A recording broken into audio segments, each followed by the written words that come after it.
Boa noite a todos que nos assistem aqui mais uma vez no Direito Animal do Brasil. É um prazer tê-los conosco, todos os que nos acompanham, veterinários, membros de ONG, protetores independentes, membros da população, veterinários, advogados, enfim, é um prazer ter sempre vocês aqui nos acompanhando mais uma vez com um tema tão relevante. Hoje nós vamos tratar sobre a crueldade para entretenimento humano.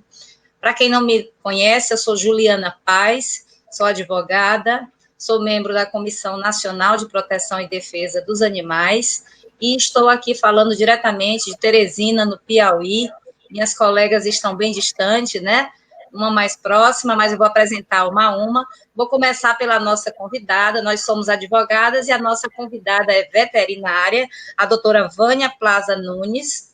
Ela é médica veterinária, diretora técnica do Fórum Nacional de Proteção Animal, coordenadora de medicina veterinária do coletivo, o IMVC, membro da diretoria da Associação de Medicina de Veterinários Brasileiros em Bem-Estar Animal, ABBEA. Seja bem-vinda, doutora Vânia, é um prazer tê-la aqui. Muito obrigada. Vou apresentar também a doutora Karen. A doutora Karen é advogada, professora e pesquisadora e é presidente da Comissão Especial de Direitos dos Animais da Ordem dos Advogados do Brasil, da subseção de Santa Maria, no Rio Grande do Sul, onde está bem frio no momento, né, Karen? E também a colega cearense, aqui mais pertinho de mim, a advogada, especialista em direito animal, colunista do Direito Animal em Movimento e coordenadora do Direito Animal do Brasil, a doutora Amanda Duarte. Sejam todas muito bem-vindas e vamos tratar hoje dessa temática tão relevante. Eu inicio só lembrando que como o tema é crueldade, e a crueldade ela já vem proibida na nossa própria Constituição de 88, né? O artigo 225, parágrafo 1º, inciso 7º, ele já diz que é dever do poder público proteger a fauna e a flora, vedada na forma da lei as práticas que coloquem em risco a sua função ecológica e que provoquem a extinção de espécies ou submetam os animais à crueldade. Infelizmente, não é o que nós vemos no Brasil, em diversos aspectos. E quem vai falar com isso com propriedade e a nossa convidada, a doutora Vânia, eu, Amanda e Karen vamos intervir com algumas perguntas, o público que nos assiste aqui também, doutora Roseli, prazer, bem-vinda, Alexandre, Karen, Denise, a própria Dani Freitas, que é uma das nossas coordenadoras, Paula Aguirre, mandem suas perguntas, porque nós estamos aqui para realmente esclarecer, tirar essas dúvidas de uma forma bem esclarecedora, numa linguagem simples, porque é isso que a gente quer, levar o direito para a população de uma maneira clara e objetiva, porque isso aqui vai ficar gravado tanto no Facebook, como depois vai para o YouTube, e vai ficar eternizado nesse momento. Então, é muito bom tê-las aqui e partilhar esses conhecimentos. E gostaria de lembrar, doutora Vânia, que a senhora já esteve aqui no Piauí, em 2011, não sei se recorda, já, né? E veio até a doutora Rosângela, que foi nossa palestrante no evento da semana passada, também veio junto na mesma viagem, né? Vocês vieram ministrar um curso, que era o curso FOCA, né? Isso. Então, depois a gente emendou num curso de bem-estar animal, né? Exatamente. Muito bom mesmo. Você sabe que eu gostei muito do Piauí. A gente, na verdade, tem pouca oportunidade, muitas vezes, de conhecer a região norte, né? A gente conhece muito a região nordeste e pouco a norte, mas eu gostei muito do Piauí, eu pretendo, quem sabe em breve, né, quando tudo voltar ao normal, poder retornar ao Piauí, porque tenho amigos aí, e gostei demais. Eu aprendi muitas coisas com as pessoas daí, principalmente pelas questões culturais, que, na verdade, a gente pouco conhece, né, questões culturais daquela comunidade, né, coisas que fazem com que as pessoas tenham tradições que realmente são significativas, mas que não signifiquem submeter os animais à crueldade, como a gente sabe que acontece em muitos lugares, né? Então, esse conceito da crueldade que você coloca, ele é um conceito tão importante, mas que vem sendo reconhecido de forma mais veemente, eu acho, meninas, principalmente aqui no século XXI, tá? Eu, como, na verdade, me formei na Unesp de Botucatu em 1983, esses conceitos não eram muito divulgados. Mas quando a gente, na verdade, faz uma retrospectiva histórica, a gente percebe que esse entendimento de não ser cruel, né, de evitar que os animais sejam submetidos à crueldade, ele carrega consigo algo que a ciência, principalmente a ciência da etologia, a própria medicina veterinária, né, e todos os ramos que compõem a medicina veterinária foram trazendo, que é a capacidade do animal sentir, saber que, na verdade, ele antevê uma situação de perigo, de medo, ele querer não se submeter a uma situação que ele vai sofrer, porque ele já viveu aquilo antes. E, infelizmente, o que a gente tem visto no nosso país é um esforço enorme, provavelmente motivado pelas conquistas, as poucas conquistas, né, que os movimentos sociais, representados pelas entidades de proteção animal, conseguiu para garantir com que os animais não fossem submetidos à crueldade. Então, o que a gente vê é um grande movimento de algumas áreas, né, da sociedade brasileira, especialmente ligado à questão do agronegócio, a exploração dos animais em espetáculos, e aí a gente pode incluir tudo, a gente pode pôr rodeio, vaquejada, circos, outros espetáculos, né, que se usam, alguns já proibidos, como a briga de galo, a farra do boi, e todos os outros que a gente quiser, né, tem uma quantidade enorme que a gente possa listar, e que depõe muito contra a nossa sociedade. Quer dizer, todas essas práticas que são cruéis, elas vêm sistematicamente sofrendo uma pressão para que elas, na verdade, acabem por parte das entidades de proteção, das pessoas que de fato querem evoluir na sua sociedade, mas tem essa pressão daqueles que querem explorar, sempre com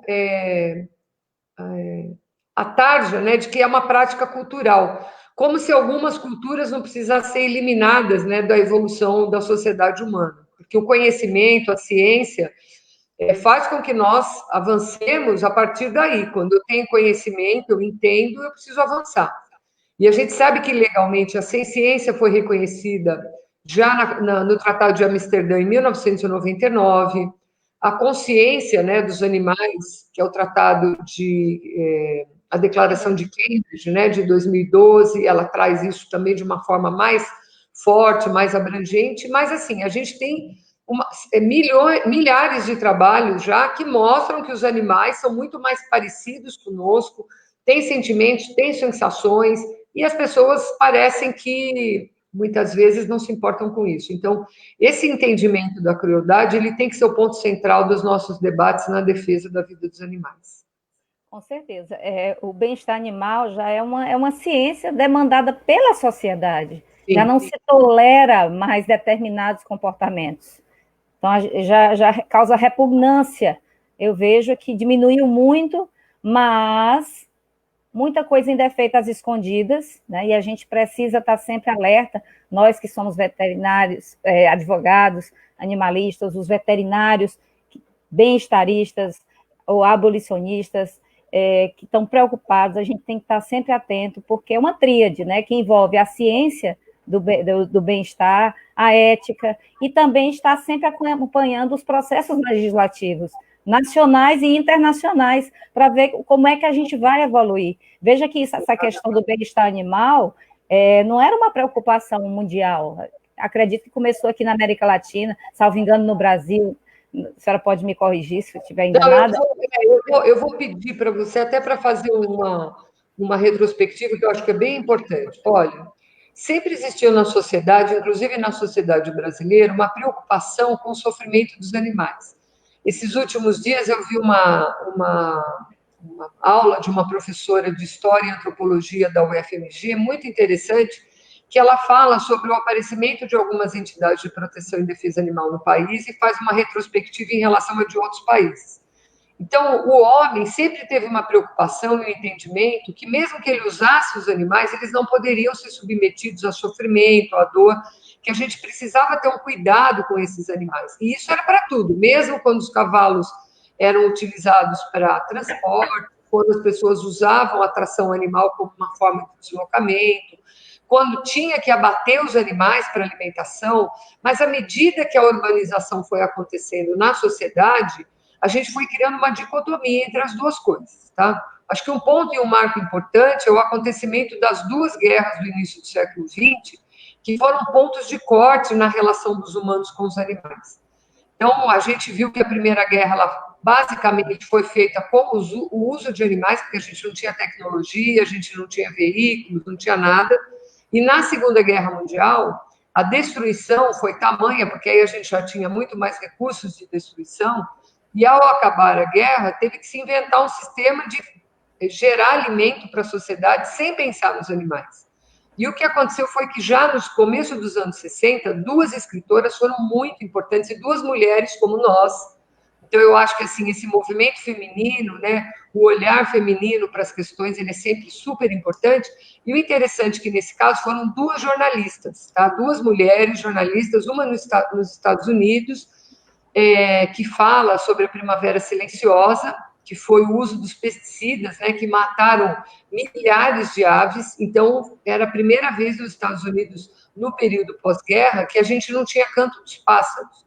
E aí ela pesquisou sobre isso, escreveu um livro que eu aconselho a quem não lê, leia, da Raquel Carson, que chama Primavera Silenciosa. Ele é muito importante para todo o movimento ambientalista, né? Ele é um marco importante, porque ela já escreveu isso nos anos 70, e as primeiras questões do movimento ambientalista começam nos anos final dos 60, começo dos 70, e tem uma inspiração no que ela escreveu.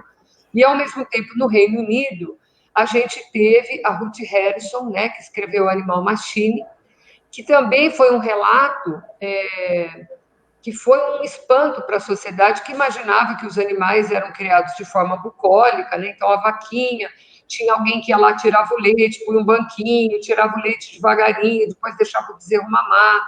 As galinhas eram criadas em enormes campos, andando para todo lugar, as porcas, e quando eles chegaram lá não era nada disso. Quando ela foi procurar, não era nada disso.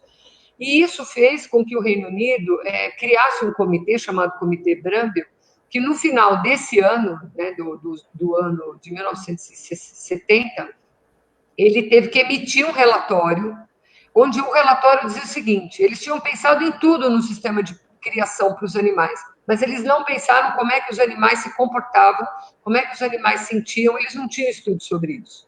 E foi a partir daí que a ciência do bem-estar foi criada, né? Então, a ciência do bem-estar, ela tem dois pilares muito importantes, e é muito interessante a gente saber isso, porque três pilares centrais na ciência do bem-estar animal existem. Eu quero falar isso primeiro porque tem a ver com o que você falou, Júlia. A ciência do bem-estar animal, ela é assentada em três pilares: a ciência, a ética e a legislação. Sem esses três pilares, não existe ciência do bem-estar animal, primeiro. Segundo, a ciência do bem-estar animal, ela foi criada em cima de duas linhas de trabalho. A primeira é a escola dos sentimentos. E a segunda, que ocorreu quase ao mesmo tempo uma da outra, é a capacidade de adaptação que os animais têm em manter sua homeostase numa determinada situação. Então, isso é bem importante. E, a partir daí, a ciência começou a discutir como é que a gente vai saber como é que os animais se sentem. Porque nada é bem-estar animal se a gente não pensar que eu tenho que saber o que o animal está dizendo com aquele comportamento naquela circunstância. Tá? Doutora, então, só para a linguagem assim mais popular do comportamento homeostático, o que seria? O animal está em boas condições. Você está se sentindo bem. Por exemplo, eu estou me sentindo ótimo agora. Tá? Eu estou sentada numa cadeira confortável, não estou com sede, não estou com vontade de ir no banheiro, não estou com fome, não estou com frio, não estou com calor. Então, entendi. Nesse ambiente. Se ele estiver quietinho, está bem. É se sentir bem. E isso varia ao longo do tempo. Por exemplo, daqui 1h30, mais ou menos, 1 hora, eu vou estar com fome. Então, a minha homeostase já vai começar a variar. E pensando nisso, quando eles fizeram essa avaliação, eles constataram realmente uma condição tão ruim para os animais que eles estabeleceram as 5 liberdades iniciais, que eram coisas muito simples. Os animais não conseguiam fazer nada mais, nada menos do que ficar em pé, muitas vezes, no sistema de criação. Então, eles precisavam poder se virar, eles precisavam se cuidar corporalmente, então se o animal precisava se lamber, se ele precisava se coçar, ele precisava poder fazer isso, né? Então tinham princípios tão básicos que os animais nos sistemas de criação não podiam fazer. Muitos anos depois, em 1993, apareceram as 5 liberdades, que nós todos conhecemos, né? Que é manter o animal livre de fome e sede, de desconforto, de dor, lesões e doenças, livre de medo e de estresse e livre para expressar o comportamento natural. Aparentemente, essas 5 liberdades são muito simples, mas não são, porque dentro delas existe um universo de coisas a gente olhar e entender que foi direcionando o caminho para a gente criar. Quais são os mecanismos que eu tenho que usar para saber a capacidade que o animal tem de se adaptar a uma determinada situação, o esforço que ele vai fazer para alcançar um determinado recurso, que para ele é muito importante. Então, só para a gente pensar, por exemplo, já que a gente está falando em atividades de entretenimento, vamos pensar num circo, que graças a Deus, hoje a gente já tem 12 estados brasileiros que proíbem os circos, né? Os circos hoje ninguém mais ouve falar no Brasil inteiro, e acho que a gente pode até checar, porque nós somos de diferentes regiões, né? Aqui na capital, aqui no Piauí não tem, aqui não. Então, ninguém mais tem circo com animal, tem circo com pessoas. Né? Com animal não. Se inspiraram no Circo de Soleil, mas circo com animais a gente não ouve falar mais. E aí, o que a gente pode pensar? Imagina um elefante que morava na África ou morava na Ásia e que, de repente, sai daquele ambiente onde ele anda quilômetros e quilômetros e quilômetros todos os dias, em grupos de animais, e passa a viver confinado num espaço, muitas vezes, de 10, 15 metros quadrados, preso numa corrente e tendo que ficar ali sem poder se movimentar, sem ter contatos. Elefantes são animais extremamente sociais, extremamente inteligentes, que necessitam desse convívio social, e, de repente, você faz isso. Qual que é o grau de bem-estar de um animal desse? Baixíssimo, né? Então, o que a gente precisa entender? A ciência do bem-estar animal, ela vem sendo muito mal aplicada aqui no Brasil. Por quê? Do mesmo jeito que no passado a gente usou algumas expressões, por exemplo, desenvolvimento sustentável. Desenvolvimento sustentável foi uma palavra criada aqui na Rio 92, que passou a fazer parte de todos os documentos, de todos aqueles que queriam garantir o desenvolvimento, mas que tinham que escrever documentos para trazer para a sociedade. Então, todas as empresas, todo mundo queria fazer desenvolvimento sustentável. Agora, o que é desenvolvimento sustentável é que é outra questão. A ciência do bem-estar animal é a mesma coisa. E as pessoas pegaram e banalizaram isso. Então, em todo e qualquer documento, inclusive na emenda 96, feita no artigo 225 da nossa Constituição, parágrafo 1º, inciso 7, diz que os animais podem ser explorados nos rodeios e nas vaquejadas, em práticas culturais, desde que mantidos os princípios de bem-estar animal. Então, aí já tem uma coisa que não dá certo. Rodeio vaquejado com bem-estar animal não existe. Não existe. Por quê? Porque bem-estar animal é uma ciência importante que vai vencer, inclusive, a dicotomia que tem. Porque você é abolicionista ou você é bem-estarista. Isso é uma questão filosófica, que, na verdade, é colocado. Bem-estarismo e abolicionismo são pontos de vista filosóficos. A ciência do bem-estar animal é instrumento que a gente tem para, ao longo do tempo, se Deus quiser, não sei daqui a quanto tempo, 1 século ou até mais, a gente ter, de fato, o abolicionismo como uma ferramenta muito eficiente, já implantada em boa parte das práticas humanas que interagem com animais. Então, eu acho que, embora eu falei bastante, mas espero que tenha dado para fazer uma certa construção. Hoje, inclusive, a gente tem uma nova ferramenta que foi proposta por um pesquisador australiano, que são os 5 domínios. Eu não gosto desse nome, tá? Tenho conversado com vários profissionais que trabalham na pesquisa científica com bem-estar animal aqui no Brasil, mas o que ele faz é que ele, a partir do princípio das 5 liberdades, e do uso dos indicadores, que a gente tem 4 indicadores importantes para se estudar o quanto o bem-estar desses animais está comprometido, eu não vou ficar explicando porque não é o tema, né, da nossa questão, mas ele desenvolveu uma outra ferramenta mais eficiente ainda, onde o ponto central, quando você junta tudo, é saber como mentalmente o animal está se comportando diante daquela situação. E isso é um desafio enorme, porque mesmo para nós, seres humanos, quando alguém fala, eu estou com uma dor aqui no meu braço, o que eu imagino, o que eu entendo de dor é aquilo que eu conheço, e não necessariamente é o que o outro está sentindo, né?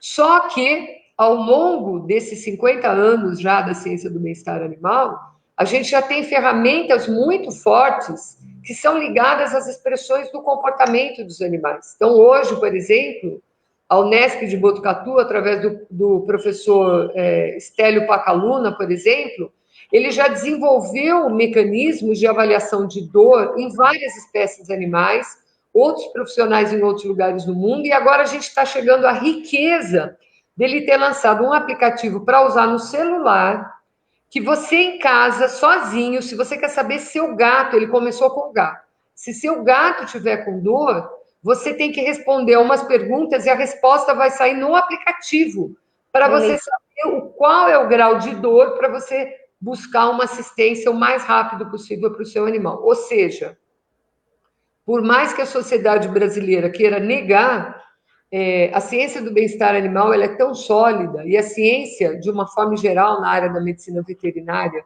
ela é tão consistente, que isso, ao longo do tempo, vai ser vencido, apesar dos esforços, infelizmente, dos nossos deputados e senadores, de querer caminhar no sentido contrário em relação ao direito dos animais, né?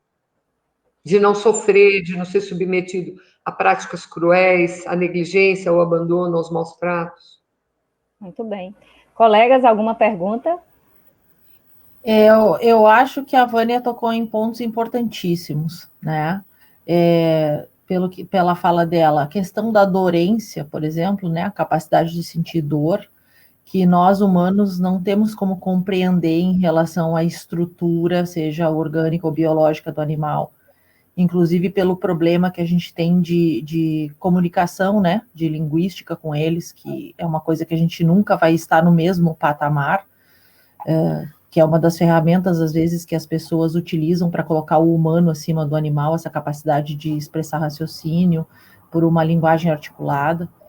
E essa questão de que o direito dos animais, ele vem sendo construído tal e qual foram os direitos humanos, quando a Vânia colocou nas duas guerras, né, principalmente na Segunda Grande Guerra, onde ficou muito evidente o direito de qualquer indivíduo não ser torturado, não ser submetido a tratamento cruel, não ser desrespeitado na sua integridade, na sua dignidade, e isso se estende ao animal, justamente porque ele tem esta capacidade da senciência, como foi falado, da capacidade de sentir, e da capacidade de antever, às vezes, certos comportamentos e experiências traumáticas que faz com que nós, humanos, às vezes não conseguimos compreender na sua exata extensão.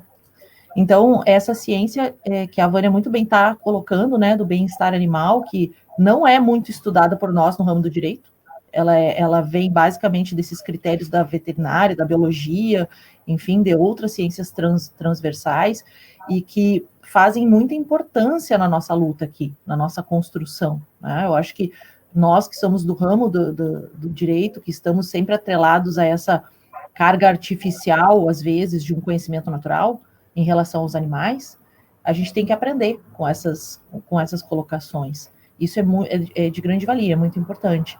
E principalmente quando a gente também consegue colocar o animal em relação à comparação do tratamento cruel que ele recebe, nessa questão da espetacularização, né, do entretenimento, com outros nichos de pessoas que também estão nesse viés de vitimização. Como a Vânia colocou, o olhar feminino, por exemplo. A mulher, durante muito tempo, também esteve no alvo dessa sociedade do espetáculo, pela cultura do corpo, da aparência, né, das formas de expressão. Então, muitas vezes, também por aproximação das opressões que grupos humanos sentem na pele, os animais também sentem.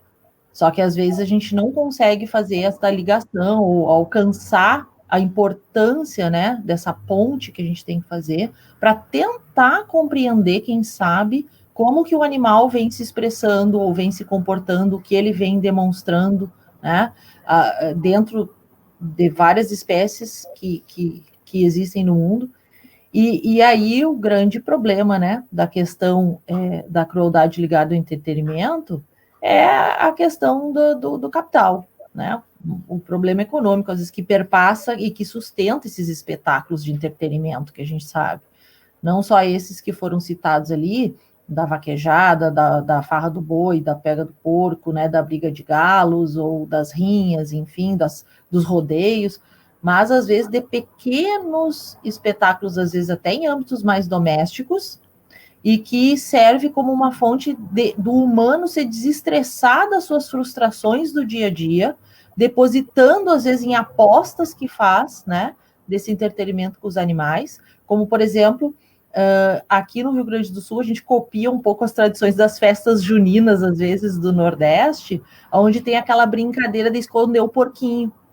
E o porquinho fica dentro de uma caixinha e rodeiam aquela caixinha, e quando soltam, ele tem que sair procurando uma casinha, né?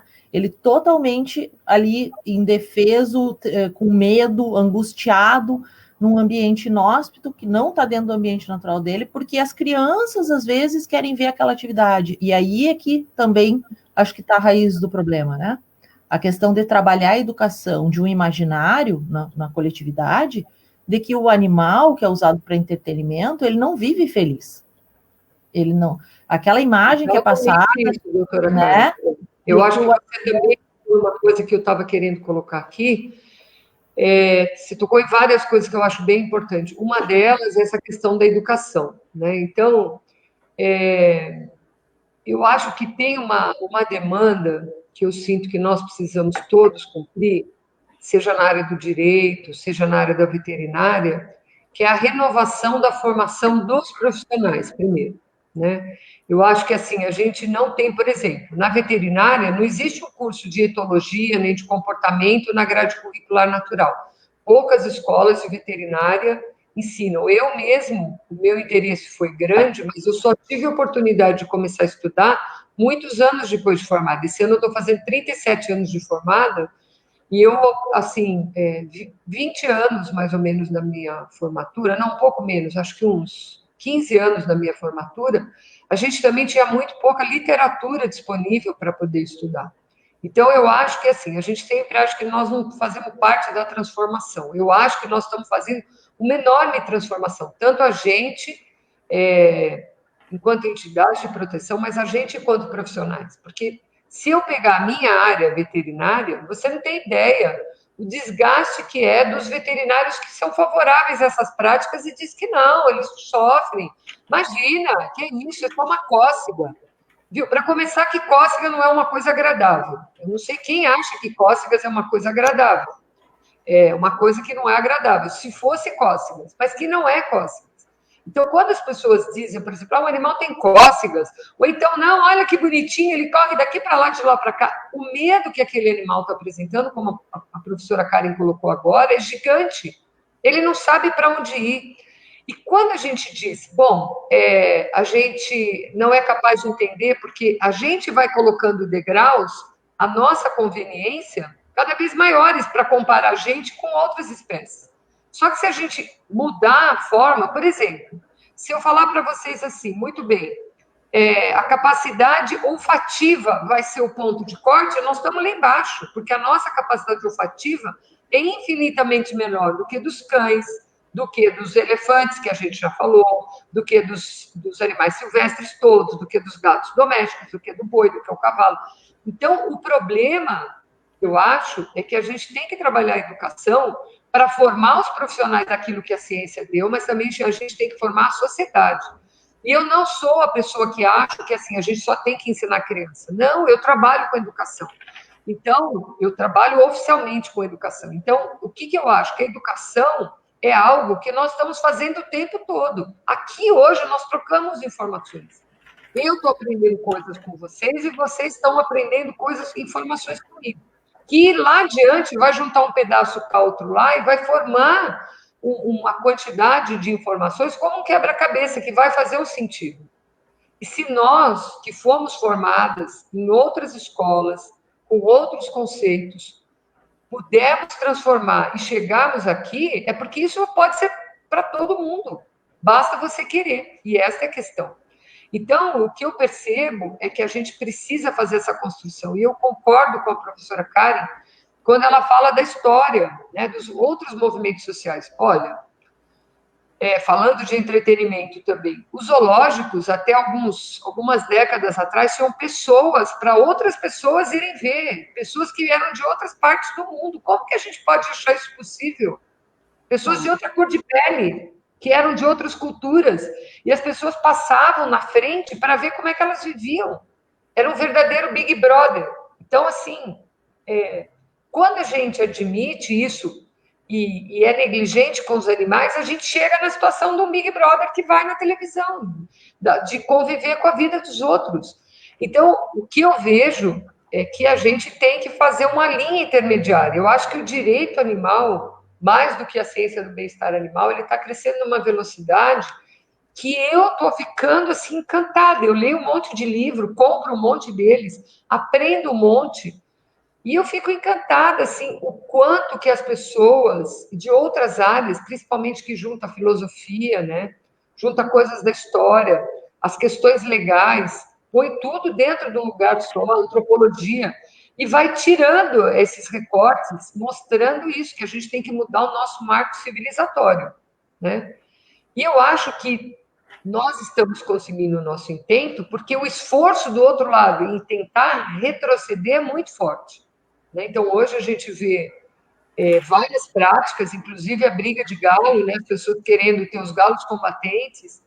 Eu tenho uma portaria que foi editada pelo Ministério da Agricultura, acho que há 2 anos e meio atrás. Eu tenho a publicação, depois eles apagaram e tiraram a edição daquilo, mas eu guardei, querendo fazer com que tivesse bem-estar animal em criação de galo combatente. Como é que você pode imaginar que você vai criar galo para briga com bem-estar animal? Então, é uma expressão, voltando no que eu tinha falado, bonita, para deixar as pessoas acharem que está tudo bem, quando a gente sabe que não está. Né? Então, acho que o nosso esforço para vencer essas práticas, esses espetáculos absolutamente desnecessários, né, nesse 20º ano já do século XXI, com tanta tecnologia, com tanta possibilidade, e esse tempo de pandemia mostrou isso, né? Quantas oportunidades a gente está tendo, isso que nós estamos fazendo aqui. Se a gente tivesse sem a pandemia, a gente não estaria fazendo. Não teria descoberto essa ferramenta. A educação, a informação nunca teve tão disponível para as pessoas gratuitamente como agora. Então, eu entendo que a gente tem que mudar e não desistir. Educada, gentilmente, não precisa sair para briga, nem com luta, mas tem que ter firmeza. Porque não é fácil. O outro lado é absolutamente desafiador. Tá. Eu acho que, só para completar a fala da Vânia, eu acho que esse é o ponto, né? O paradigma a ser vencido hoje. É a questão de que a gente ainda coloca o animal como o outro, né? Que está do outro lado da nossa relação, e como um outro marginalizado, como foram esses exemplos aí, né, que a Vânia trouxe, por exemplo, de zoológicos com pessoas, por questão do racismo, por exemplo, né, ou de outras culturas. E ainda há, dentro dessa pseudo-verdade, de que o animal está bem, né, que ele está feliz, porque a gente não quer enxergar esse outro lado, a gente não quer destapar essa cortina que esconde toda a podridão que vem por trás desse comportamento animal que está subjugado, que está oprimido, para vivenciar e experimentar uma alegria humana, digamos, uma satisfação humana, né, de um entretenimento que está defasado, porque, na verdade, isso nunca foi um ato que simbolizou o bem-estar de alguém, né? Tu querer expor uma pessoa, seja ela humana ou não humana, a um mero e bel prazer, entretenimento vazio, isso não é garantir um tratamento digno, e, portanto, é uma prática cruel. E essa questão da educação, que é fantástica, para mim, a educação é muito mais do que o ensino, né? Até quando a gente falou ali da questão da criança, porque a criança está na base ali, é a formação da vida do indivíduo, né? Ela começa naquele ensino. Mas, logicamente, que dentro do ensino médio, ensino superior, da pós-graduação, enfim, né, da troca de de informações e saberes com a sociedade, a gente está sempre construindo essa educação. E ela é uma ferramenta, assim, muito poderosa. Então, com certeza, essa viabilidade hoje de transmitir esse conhecimento virtualizado, como a gente está fazendo agora, né, que a gente não imaginava em épocas passadas, talvez seja também mais um tijolinho no nosso castelo de conseguir fazer com que a sociedade comece a se questionar. De repente, não precisa nem absorver, assim, nem internalizar aquilo como uma verdade absoluta, mas que se questione se realmente esses espetáculos ou essas práticas de entretenimento, né, espetáculos culturais, se eles realmente estão salvaguardando a dignidade do outro. Acho que é mais ou menos por aí. Eu acho que você falou uma coisa importante, professora Karen, que é a educação em valores, né? Então, a gente trabalha muito dentro da educação duas áreas. Tem a educação formal, que é aquela da escola, aquela que, na verdade, você tem um conteúdo que precisa ser cumprido, né? Mas tem a educação não formal, que é essa que a gente faz, né? Que a gente convive, né, com os fatos e com o dia a dia e tenta dialogar, descobrindo onde estão os valores de fato que são relevantes para a sociedade. Uma coisa que eu queria colocar é que a minha experiência de vida me mostrou que todas essas práticas que estão ligadas a práticas cruéis com os animais, elas são práticas que escondem uma violência contra os mais vulneráveis. Então, a gente tem um problema sério que é o grau de uma escala de vulneráveis dentro de uma sociedade, né? E o que eu sempre me preocupo, eu acho que um dia alguém, pode ser até que eu já tenha morrido e alguém faça um trabalho sobre isso, é a gente entender esse escalonamento da violência como um aprendizado, não dentro da teoria do elo, não é isso. Mas é o quanto, quando a gente é negligente com práticas desse tipo, a gente está contribuindo para que no futuro, quer dizer, isso tem que ser um estudo longitudinal, né, de estudar intergeracional, passar gerações, para saber como é que aqueles indivíduos se desenvolveram, como é que aqueles indivíduos se relacionam com outras pessoas na comunidade, dentro de casa, né? Então, são coisas bem delicadas, mas que eu acho que elas demonstram bem questões culturais que talvez a gente precise rever, né? Eu acho que esses dias eu estava assistindo uma série e mostrou como foi a história do voto feminino nos Estados Unidos, a movimentação, né? E aí tem, acho que é a Alice Parker, que chama a moça, que era uma ativista no meio das outras mulheres, mas ela conseguia falar, ela conseguia se manifestar. E ela fez uma manifestação que foi transformadora para o presidente Lincoln, na época, fazer todo o processo para que as mulheres pudessem votar, né? E assim, a violência para com elas era muito forte nas ruas. Elas apanhavam, né, da polícia, era uma coisa muito forte.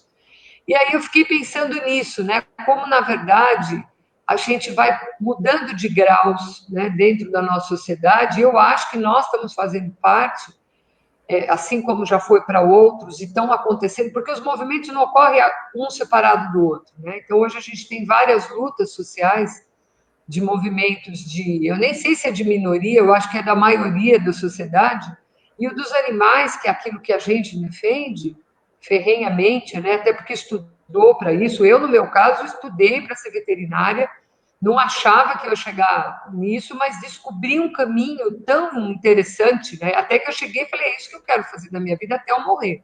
Eu quero ter conhecimento, sabedoria, para cada vez mais lutar por eles, porque eles não têm voz, eles não têm representatividade, né? E eu acho que esses movimentos, eles estão acontecendo, e nós temos uma responsabilidade moral e ética, porque nós tivemos o privilégio de estudar. A gente tem o privilégio de fazer escolha, né? Então, eu entendo que a nossa educação não formal, aqui, por exemplo, em outros espaços, ela é fundamental para pôr um tijolinho e outro tijolinho e outro tijolinho, cada um vai pondo um, até que quando a gente vê, a gente criou um tijolo para subir um degrau a mais, né? E a nossa sociedade evoluir, no respeito aos animais. Muito bem, nós ainda temos uma meia hora, vou já passar a palavra para a doutora Amanda, mas antes eu queria ler aqui uns comentários dos nossos telespectadores, né? A Rosânia Ramalho, Amanda, está dizendo que está muito feliz com a sua presença aqui nessa live, né? A Clau Forte sempre está aqui em todas, Eliana Malta, Carmen Dória, o Andriel Paloche, ele diz, essa verificação da expressão da dor e do bem-estar animal para silvestres é feita em zoológicos sérios, através da avaliação do comportamento animal por meio de etogramas.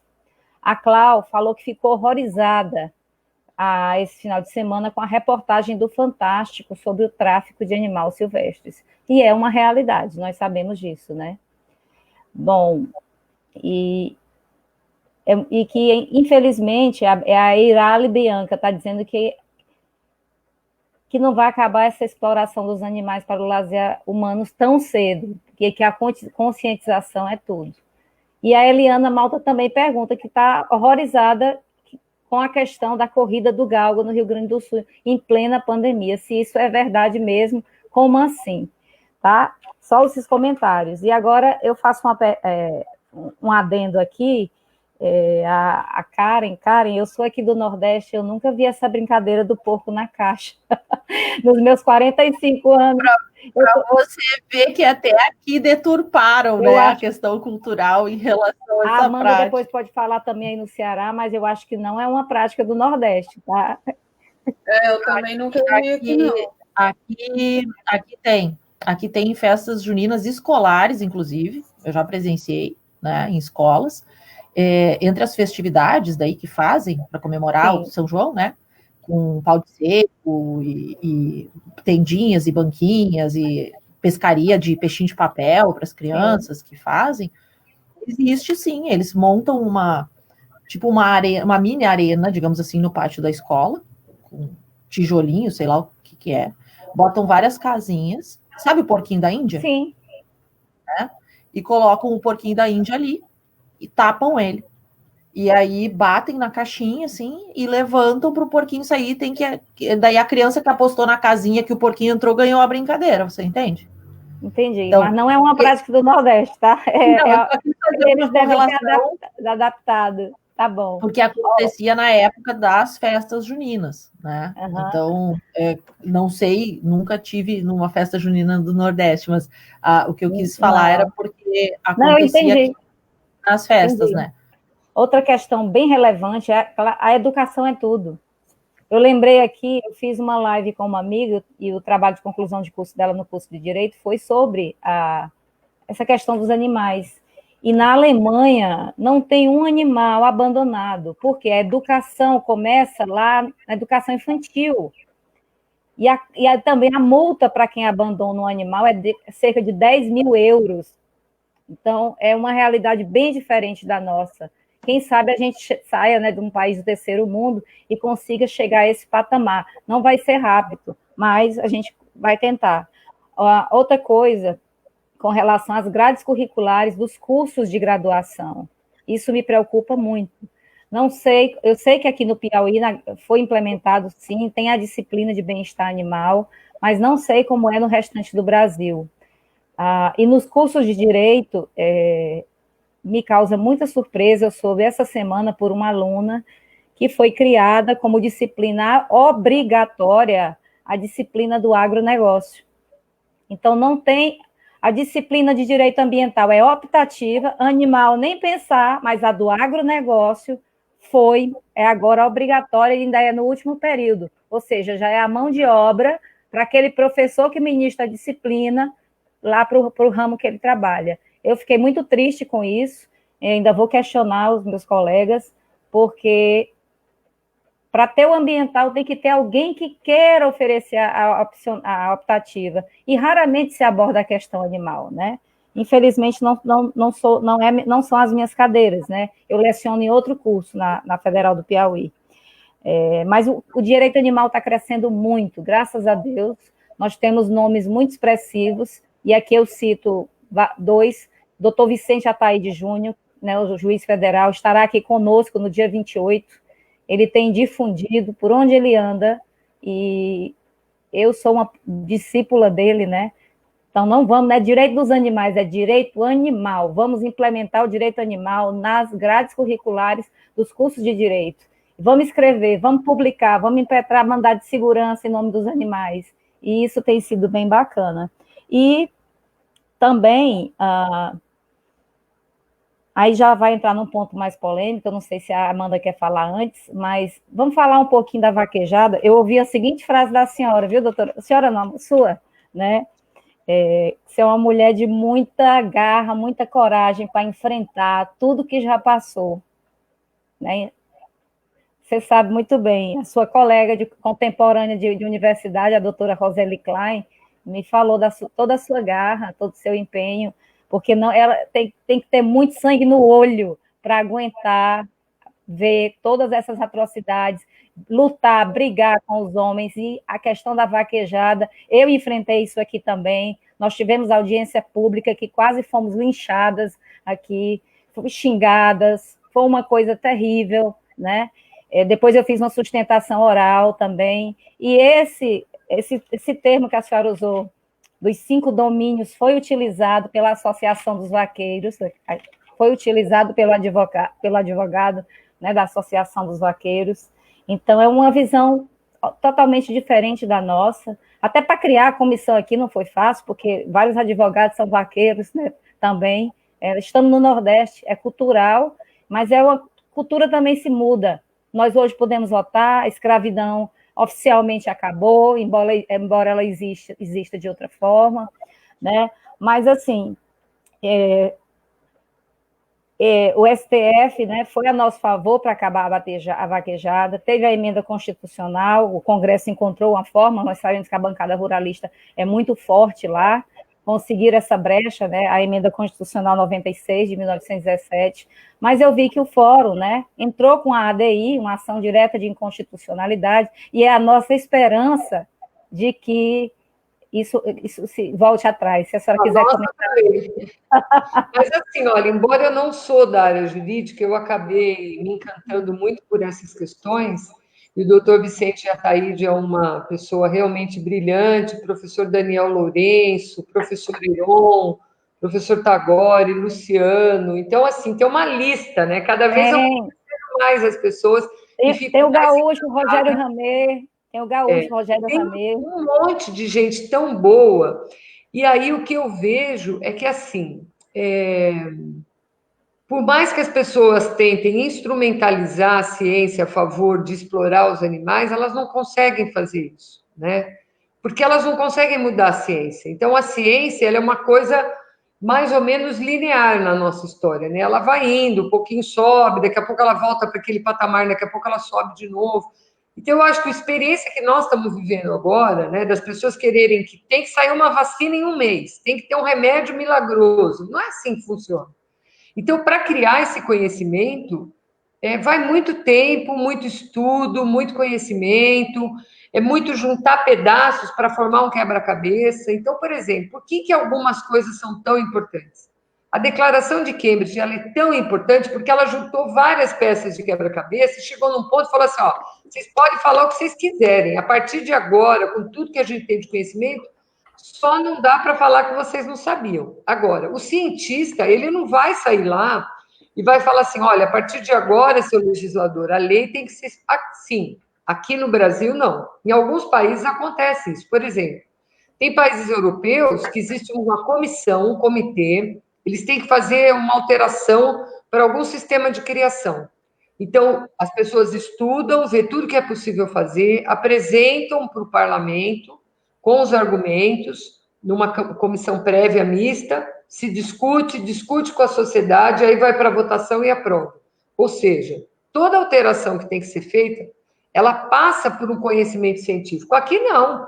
Aqui as pessoas escrevem assim, olha, eu quero assim porque eu vou perder dinheiro. Eu não estou brincando. Eu escutei muitas pessoas, em lugares que eu não vou citar aqui, porque depois vão falar que eu disse, eu vou ter que provar, eu não quero fazer isso, em lugares importantes que decidem o destino do nosso país, dizendo assim, viu, vocês estão lutando para acabar com esse negócio, esse mês eu tive um prejuízo de R$500 mil, porque não pude usar lá o lugar que eu usava para fazer os eventos. Então, olha bem o que nós estamos falando.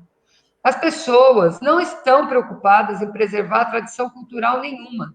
Ela pega pessoas que são mais simples, que, na verdade, se apegam às práticas culturais. Gente, mas veja bem, quanta prática cultural maravilhosa a gente tem em todas as regiões do país, em todos os estados, que não incluem explorar e judiar dos animais. Por que é que a gente tem que pegar essas?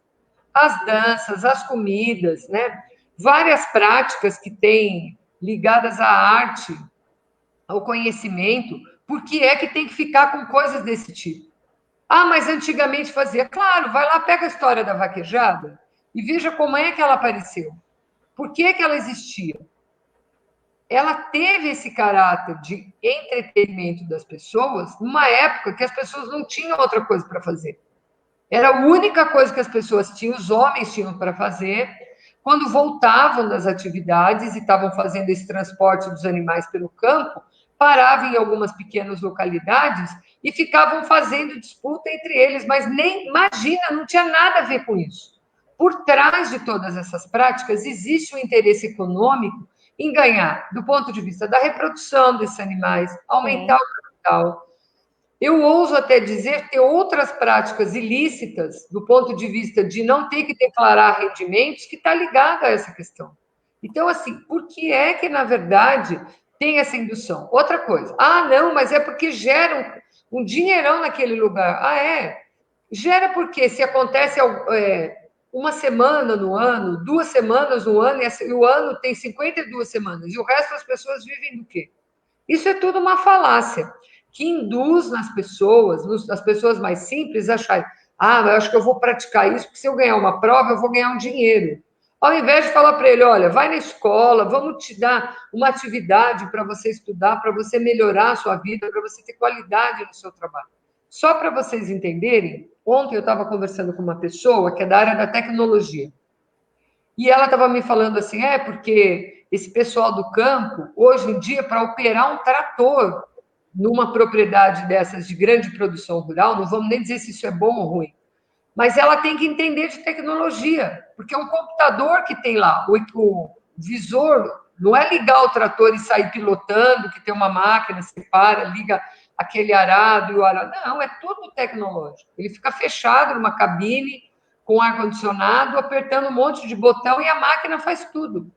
Então, como que o homem do campo vai poder ter valor se ele não estuda? E aí se mantém uma população num nível socioeconômico ruim para poder justificar esse tipo de coisa, induzindo a ela. E não é isso a mim, não é que eu estou pensando isso, eu fui conversar com várias dessas pessoas em diferentes lugares e entender por que para elas isso era tão importante. Então, veja, é uma manipulação de todas as formas. Então, o animal sofre, as pessoas sofrem, se induz uma crença que, na verdade, não existe, e por trás, no guarda-chuva de tudo isso, tem um interesse econômico de explorar e de continuar explorando os animais e cada vez vão tornar a coisa mais exploradora. Não precisamos ir longe desse projeto de lei agora que está tramitando, que muda, né, o status jurídico dos animais, e que, na verdade, na última hora, né, no apagar das luzes da votação do Senado, eles foram lá e enfiaram um parágrafo que não se aplica a animais da pecuária, não se aplica aos animais da experimentação e todos aqueles registrados como práticas culturais e materiais. Só que tem um detalhe, essas práticas não foram registradas, tá? Elas não foram registradas no IFAM. Então, tudo que foi feito à parte do que a lei diz que é uma prática cultural. Porque na cultura existe um regramento, na saúde existe um regramento, na educação existe um regramento, que é um regramento que segue, inclusive, protocolos e documentos que são acordados entre os países de caráter internacional. E tudo isso, a nossa Câmara, o nosso Senado, isso não tem... Qual é a relevância disso para a população brasileira? Eu só queria entender.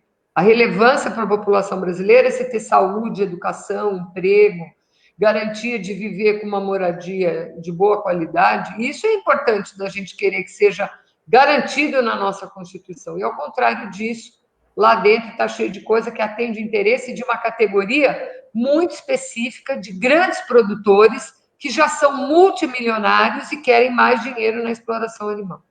É exatamente isso. Amanda, alguma pergunta? Gente, vou agradecer a aula, que eu estou só anotando aqui as coisas para estudar mais.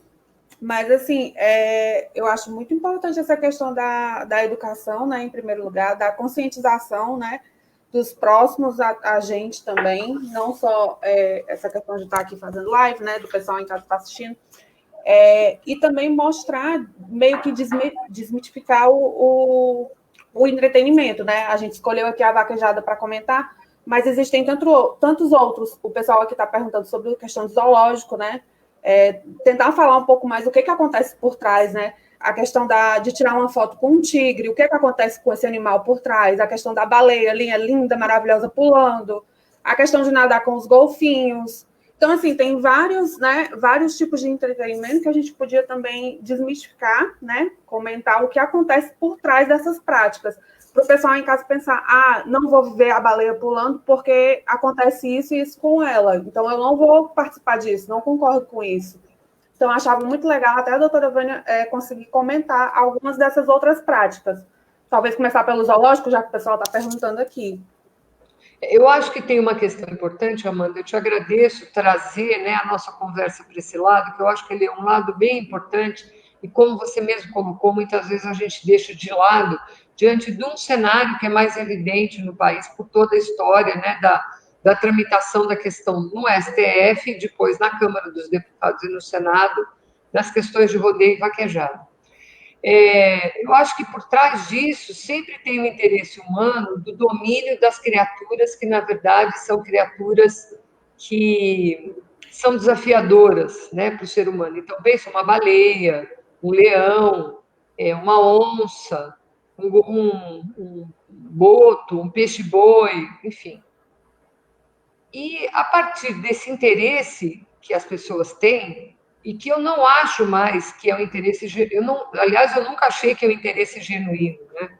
Eu acho que se a gente, de fato, tivesse preocupado com preservar e cuidar, a gente deixaria onde eles estão, inclusive garantindo que tudo que está no entorno está preservado para eles existirem. E não é o que a gente faz, né?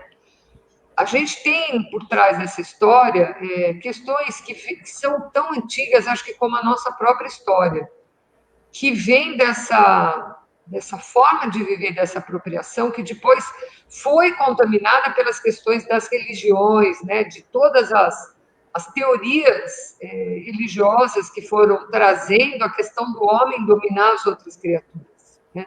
Não é uma questão que, não, mas onde tem isso? Em todos os tratados religiosos que a gente tem, todas as culturas judaicas e cristãs. Então, isso é um problema.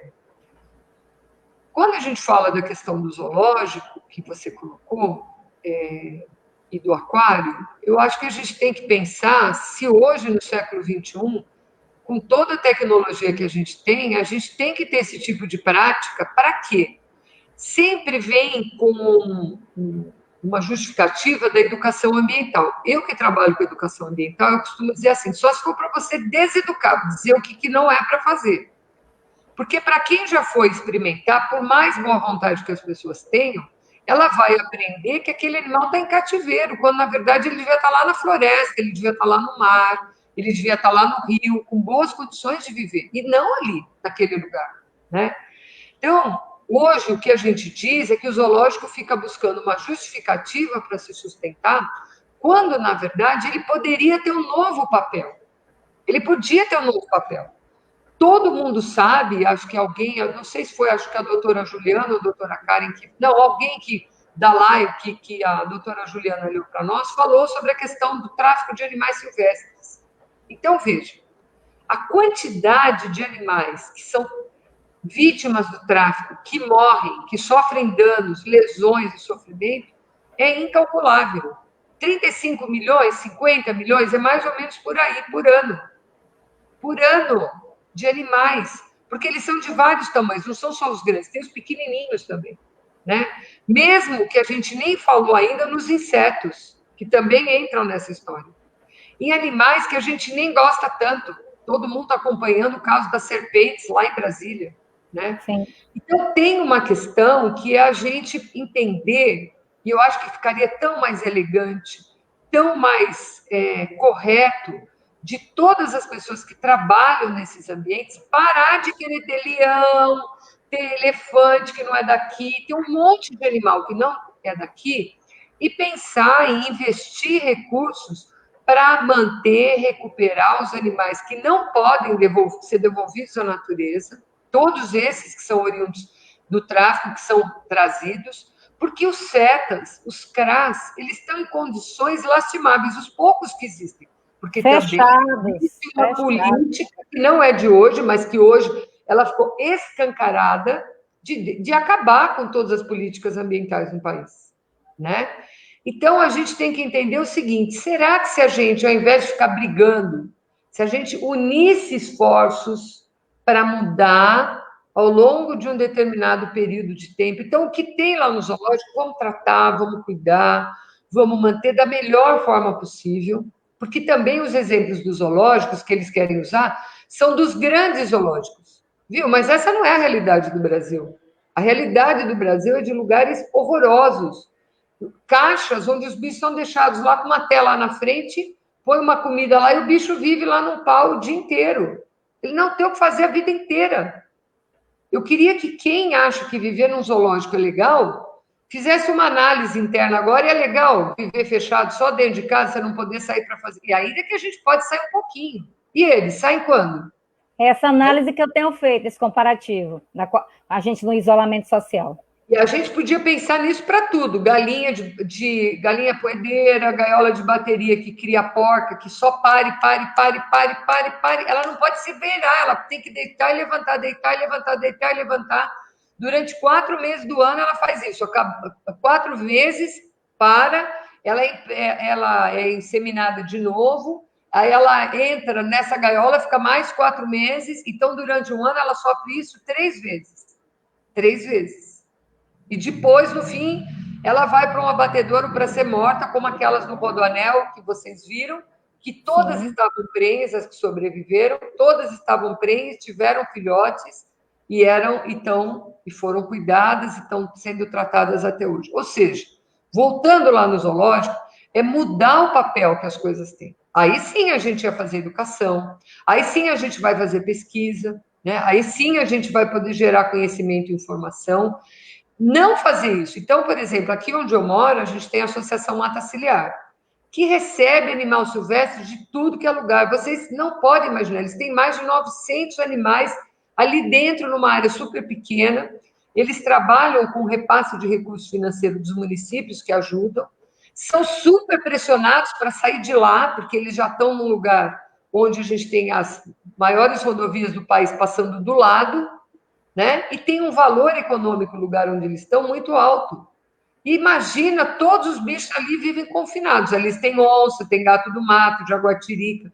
Lá é o maior centro de preservação de felinos brasileiros do mundo inteiro. Geneticamente, eles têm banco genético de todos os felinos. É o maior que tem no mundo. E é uma ONG de proteção animal, que não visa nenhum lucro.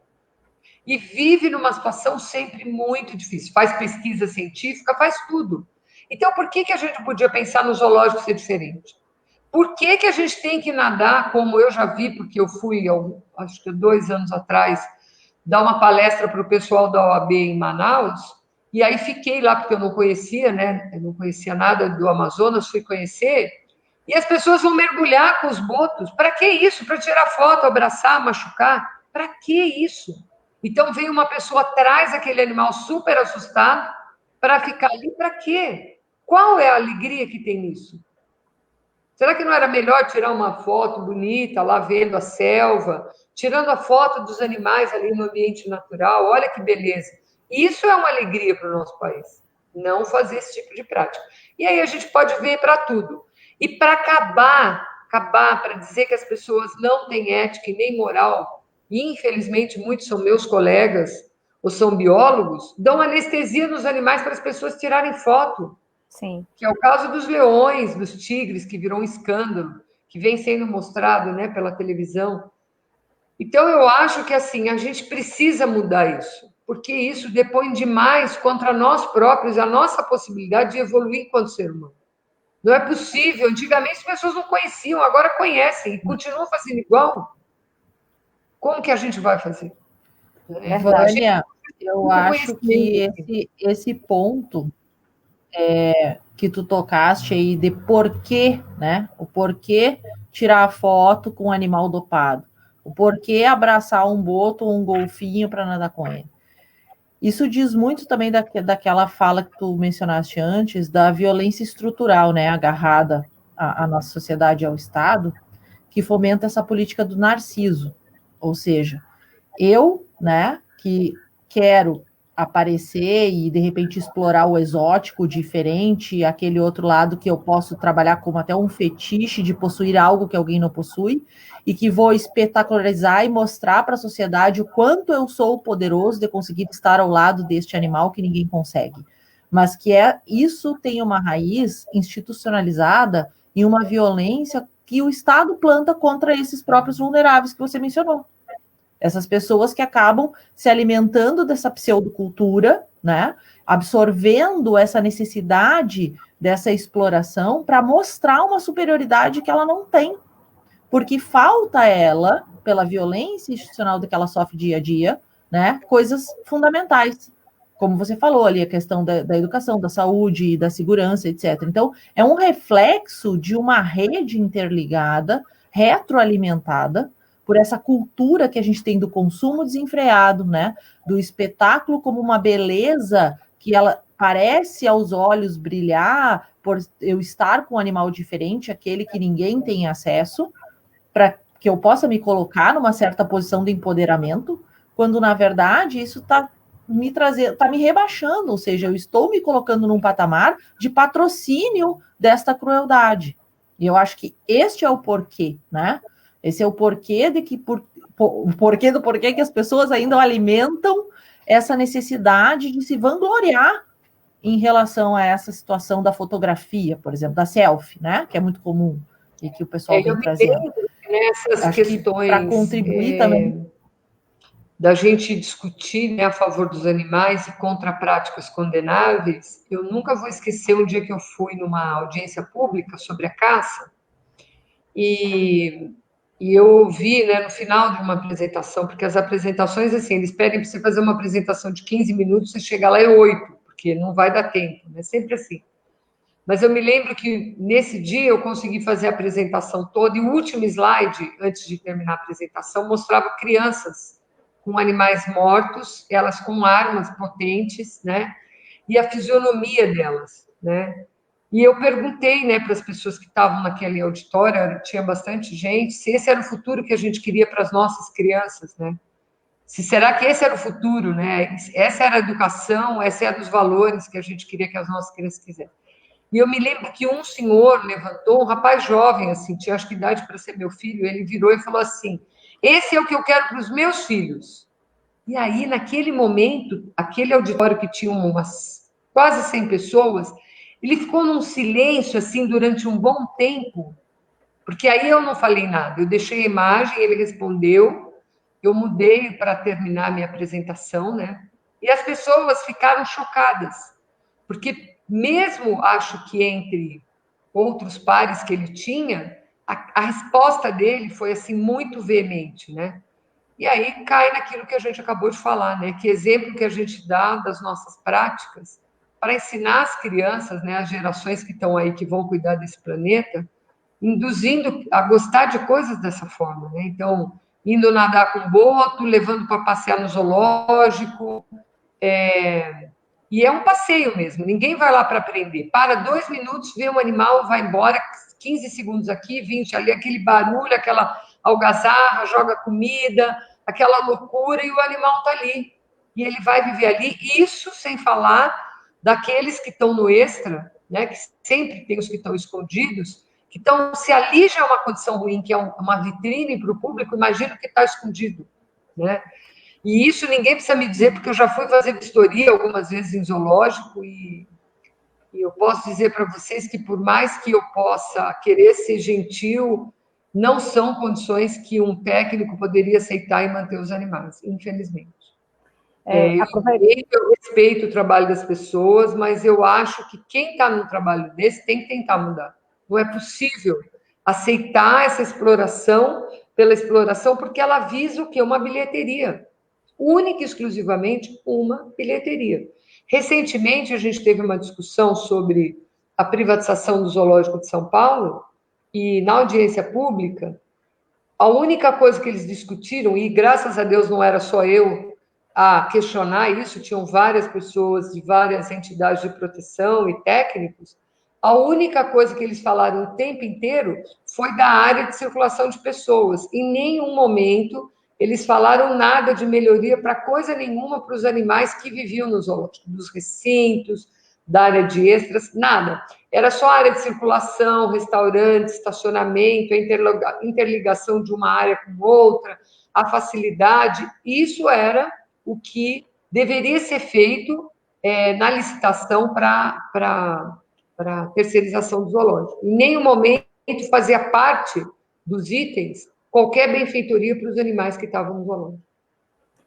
Doutora Vânia, nós já estamos quase nos encaminhando para as considerações finais, mas eu tenho, assim, a senhora tocou num nome, num tópico, e eu vou fazer aqui um lembrete. E ainda tem uma pergunta, tá? Com relação à Associação Mata Ciliar, eu me lembrei, vocês todas devem ter acompanhado o caso da ursa macha, né? A ursa macha que depois foi renomeada Rovena. Tudo começou aqui, tudo começou comigo. Essa semana eu fiz uma live com o biólogo, que era estagiário na época dentro do zoológico, e me forneceu toda a documentação, todos os documentos que foram utilizados na ação civil pública que a gente tem pedindo a interdição do zoológico. Isso está rolando desde 2013, né? 2013, nós já estamos em 2020, e o zoológico nunca foi interditado.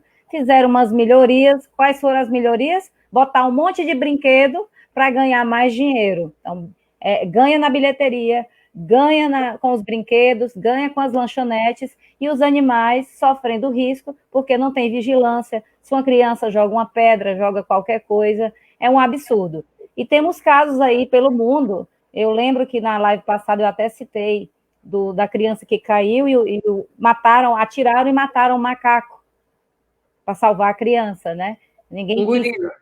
O gorila, perdão, era um gorila. Então, é esse tipo de coisa absurda que a gente vê. Os CETAs, todos fechados. O IBAMA hoje está sucateado. Os funcionários, eu tenho vários amigos do IBAMA, eles não podem nem dar entrevista, que eles são proibidos. Então, IBAMA sucateado, CETAs não funcionam. Nossa situação está periclitante. Os zoológicos do Brasil, que eu também concordo, eles não deveriam existir, embora eles sejam, em determinado momento, importantes, porque eles recebem esses animais, onde eles são tratados, cuidados. Muitos não podem ser reinseridos ao seu habitat natural, mas sem essa questão do antropocentrismo, sem a bilheteria, sem o homem. Teria que ter um local de paz, dentro dos padrões normais, mais parecidos com o que eles viviam, né? Que é o que nós não vemos, eles vivem confinados, como nós estamos em casa agora na pandemia. É um absurdo. E, para concluir, a ursa não foi para a Mata Ciliar, mas foi para o Rancho dos Gnomos, né? Ela viveu pouco, mas viveu um ano feliz. Vocês vejam pela a mudança da pelagem dela. Eu resido aqui. Nós temos o chamado BR-Obró, setembro, outubro, novembro, são os 3 meses mais quentes do ano, de 40 a 45 graus. Então, é muito quente para nós, imagine para a ursa, que é tão peluda, né? E nós temos outros ursos ainda pelo Nordeste que precisam ser transferidos para esses santuários. É uma luta muito grande. Veja os 2 do Ceará, a dificuldade que foi para que eles conseguissem sair de lá, né? Então... foi uma luta, mas graças a Deus estão lá no rancho, né? A mudança deles é assim incrível, a diferença de quando viviam lá no zoológico do interior aqui para o que eles estão hoje. E assim, ainda tem outros, né? A gente tem uma ação em Goiânia do urso Robinho, mas que infelizmente a justiça não é nada justa para com eles, né? O que a gente tem no processo é que, já que ele nasceu no zoológico e é um urso de clima frio, e ele morava com a mãe, porque a mãe veio, teve ele, e a mãe morreu, e agora ele está sozinho num lugar muito ruim. A juíza disse assim, a promotora falou, já que ele está lá, deixa ele lá, ele já se acostumou. Em Goiânia também, que é uma cidade super quente, né? Então, a desumanidade em relação à vida do outro é muito grave, muito sério. É o que o doutor Vicente diz. Verdade. Nós precisamos educar os nossos juízes, os nossos promotores, porque a maioria não tem a menor ideia e conhecimento da causa animal e do direito animal. Mas Mas a gente só muda isso tentando também, né? Cada vez mais estão aparecendo decisões, né? Pensamentos que a gente comemora, como esse dos ursos, que a gente também conseguiu que um juiz da Justiça Comum, né, obrigasse o Estado do Ceará a fazer um centro de acolhimento para animais domésticos, né, em situação de maus tratos, coisa que a gente não tem aqui, a gente não tem para onde levar o animal, e aí a gente conseguiu essa decisão também, que foi muito comemorada, e assim, tentando na justiça mesmo que a gente vai conseguindo, pelo menos até ter uma conscientização maior, né? Exatamente. Para finalizar, antes das considerações finais, porque é novidade, né? Saiu o decreto, acho que ontem, o que é que vocês acham, o que é que a doutora acha dessa nova secretaria criada pelo presidente de proteção aí para os animais? Uma falácia. Eu pensei que era só eu que pensava. Não, pensamos todos. Como tantas outras questões ligadas a esses sistemas correlatos, vamos dizer assim, vamos botar tudo num guarda-chuva, né? Diga aí, daria para a gente fazer live um mês, todo dia, de pelo menos 2 horas, para a gente falar sobre todas essas questões. Eu acho que assim, é tão sem cabimento, né, o que provavelmente vai sair disso, que eu prefiro não comentar. Eu acho, a gente teve discussões sérias em alguns grupos, onde a gente tem representantes de vários segmentos aqui ligados à proteção e defesa animal, não necessariamente ONGs, tem juristas, pesquisadores, professores universitários, ativistas, enfim, tem tanta gente, tem tanto tipo de pessoa engajada ali dentro que eu posso esquecer alguém.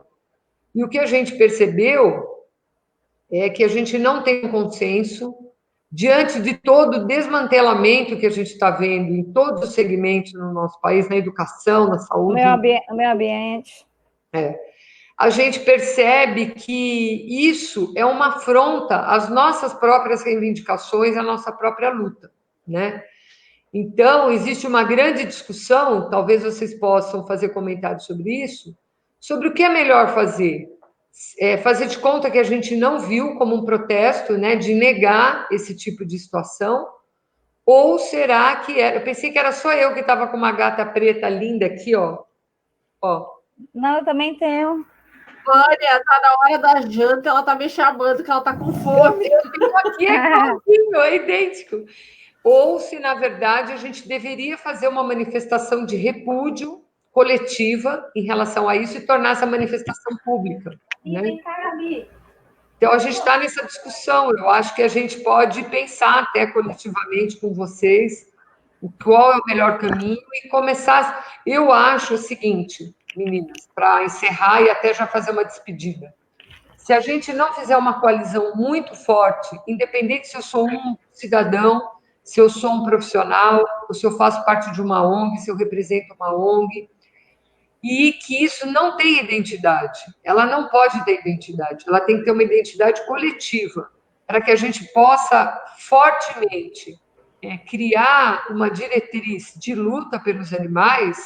A gente não vai conseguir vencer a potência do agronegócio. A gente está num país de infelizmente, que está sendo destruído por uma agricultura equivocada, quando a gente podia ser um bom país da agricultura sem destruição, né? Mas não é o que acontece. Então, eu acho que a gente tem essa responsabilidade. Eu acho que nós 4 aqui fazemos parte do povo da responsabilidade de agir.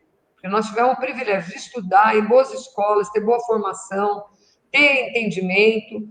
Então, fica aqui uma ideia. A segunda ideia que eu queria deixar, esses dias eu tenho pensado muito nisso, a gente tem que fazer uma área intersetorial entre a medicina veterinária e o direito animal. a gente precisa se unir, porque assim os nossos argumentos eles se completam e a gente fica muito mais fortalecido. Eu queria agradecer muito a gentileza de vocês do convite, a oportunidade. Eu também falo muito, viu, Juliana? Não é só você, não. Você vai mais. Mas é que a gente tem tantas coisas importantes, né, que precisam ser divulgadas, ditas, e essas foram as que me ocorreram hoje de trazer para essa conversa tão gentil com vocês, e eu me coloco sempre à disposição para que a gente possa estar junto, seja assim, né, virtualmente ou pessoalmente, mas que o ponto central, né, da nossa união seja sempre defender aqueles que não têm voz, né? Sempre, sempre tem que ser essa o nosso objetivo comum. Nós agradecemos muito. Nós agradecemos muito e pode ter certeza que não será a última vez da sua participação aqui, tá? Porque Obrigada. Nós temos lives para o ano que vem todo programado. São tantos temas, né? Nós temos tantos temas a tratar, como o transporte carga viva. E se a gente for citar aqui, são muitos, né? Nós temos um grupo e foi feita uma lista de temas. Não esquece dos jumentos, Júlia, dos jumentos. Eu amo meus jumentinhos, já participei, eu faço os manifestos contra o abate dos jumentos, eu faço parte lá do grupo, e eu faço os manifestos aqui, já fiz os 3, e vou tatuar um jumento no meu pé, vou ter um jumentinho, já está combinado. Eu estou aqui toda tatuada, eu era contra a tatuagem, mas minha filha adora, né? E me levou, e eu disse, mamãe, a senhora vai fazer tatuagem? A senhora disse que nunca ia fazer. Digo, meu amor, as coisas evoluem, eu mudei. Aí eu tô com cachorro, com gato, patinha, borboleta, e o cara lá disse, olha, o seu jumentinho, quem vai tatuar sou eu. Eu vou botar, o jumento é meu irmão. Aí você tira uma foto e manda diversificada, porque eu tenho até o tubarão. Aí nós podemos fazer todo mundo uma coletiva. Todo mundo. Muito legal. Bem. Olha, só terminando aqui o assunto da secretaria, como eu estou na Comissão Nacional, o impacto foi esse mesmo, né? Todo mundo teve essa primeira impressão de... Olha aqui, uma colega, não vou citar o nome porque ela não me autorizou, mas ela disse, é uma cortina de fumaça, é uma tática simplista eleitoreira para um governo que promove a caça, o desmatamento, a destruição da biodiversidade e fará tudo a seu alcance para barrar legislações que avancem a tutela dos animais. Essa é a opinião da nossa colega. Então, a gente está bem preocupado, mas resolvemos acompanhar e orientá-los no que for necessário. Vamos esperar para ver o que é que vem pela frente, tá bom?